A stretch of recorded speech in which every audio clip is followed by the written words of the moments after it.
Hey everyone, welcome back to the channel. In today's video, we're diving into one of the most iconic series in US coin history, the 50 state quarters. These coins were released by the US Mint from 1999 to 2008 to celebrate each of the 50 states, with each state getting its own unique design. But today, we're going to focus on the top 3 state quarters that stand out for their value, historical significance, and unique features. Let's jump into it. The 1776196 bicentennial quarter was issued by the United States Mint to celebrate the country's 200th anniversary of independence. To mark the occasion, the US Mint released a series of special coins, including a $50 and a dollar coin with new reverse designs. The bicentennial quarter was the first time in history that the reverse design of the quarter was changed for a special event. The reverse features a depiction of a drummer boy, symbolizing the American Revolution, with the Liberty Bell in the background. The new reverse design was created by artist Jack L.R., while the obverse, which shows a portrait of George Washington, remained the same as it had been since 1932.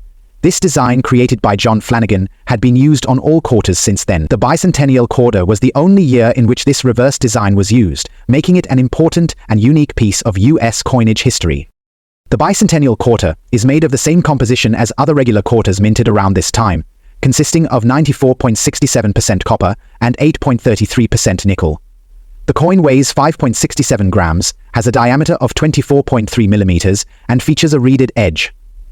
These specifications are the same as the standard Washington quarters produced in the years before and after 1976. The bicentennial quarter was minted in 3 different locations: Philadelphia, Denver, and San Francisco. The Philadelphia Mint produced the coins without a mint mark, while the Denver Mint placed a D mint mark on its coins, and the San Francisco Mint produced proof coins with an S mint mark. These minting locations can impact the coin's rarity and value, so it's important to be aware of where your quarter was produced. When it comes to the value of the bicentennial quarter, most of them are worth only face value, or around 25 cents if they've been heavily circulated. However, there are some exceptions. If you have a coin in uncirculated condition, it could be worth anywhere from $2 to $10, depending on its condition and grade. It's important to note that the value of a coin is heavily influenced by its state of preservation, so coins that are still in excellent condition with minimal wear will be more valuable than those that are worn or damaged. In addition to condition, the mint mark can also affect the value. For example, coins with the S mint mark, produced in San Francisco as part of the proof set, tend to have a higher value than coins from the other mints. Proof coins are specially made for collectors and are usually struck with higher quality standards, so they are often worth more. A proof bicentennial quarter in excellent condition can be worth anywhere from $5 to $15 or more. However, it's important to remember that the San Francisco Mint produced a large number of these coins, so even in top condition, their value will be limited compared to other rarer coins. Beyond mint marks and condition, there are a few rare variations of the bicentennial quarter that are especially valuable. One of the most sought after is the error coin, featuring a doubled date. Some 1776196 quarters were struck with a noticeable doubling of the date, making them a unique find for collectors. If you happen to have one of these error coins, you could be looking at a value between $50 and $200 or more, depending on the extent of the doubling and the overall condition of the coin. Another rare find could be a bicentennial quarter that was misstruck or features a minting defect. These types of coins are much harder to come by, but when they do surface, they can fetch higher prices at auctions or from collectors. These coins may be worth hundreds of dollars, and sometimes even more, if they exhibit significant defects or abnormalities in the design or strike.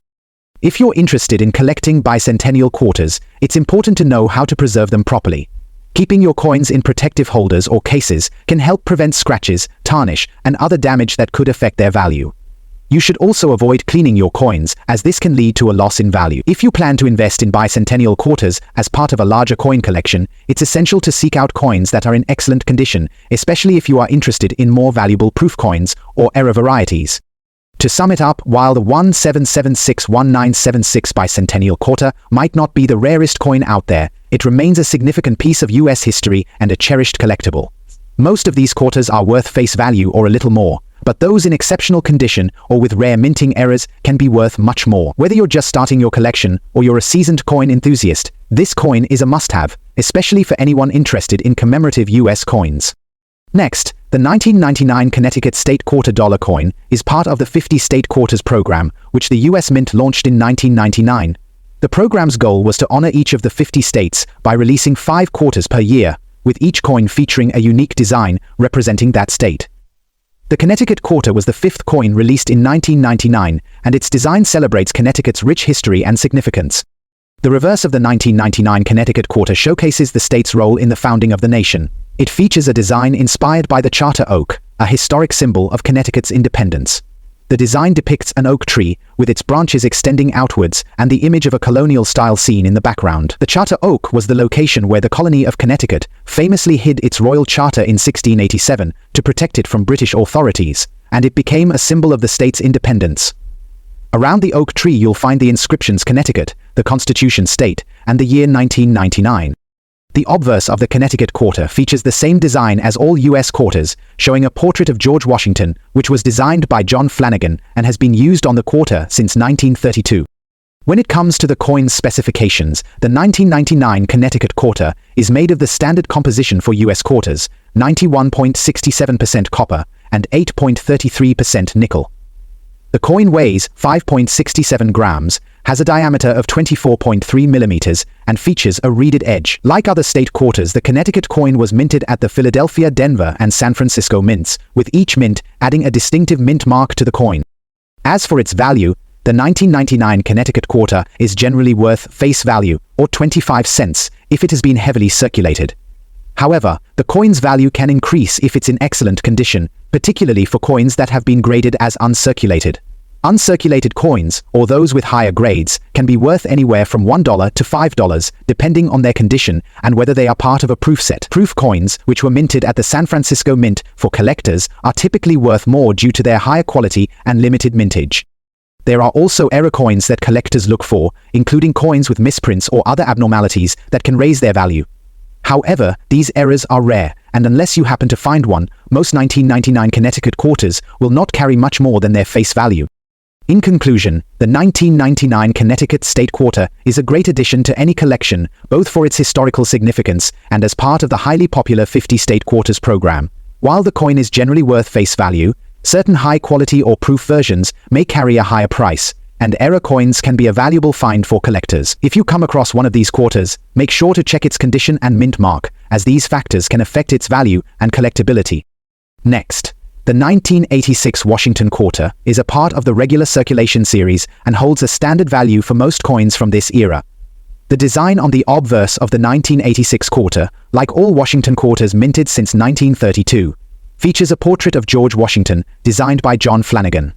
The reverse design depicts an eagle, symbolizing the United States of America, and E Pliabus Unum around the image. This design was in place from 1932 until 1998, before being replaced with the 50-state quarters program in 1999.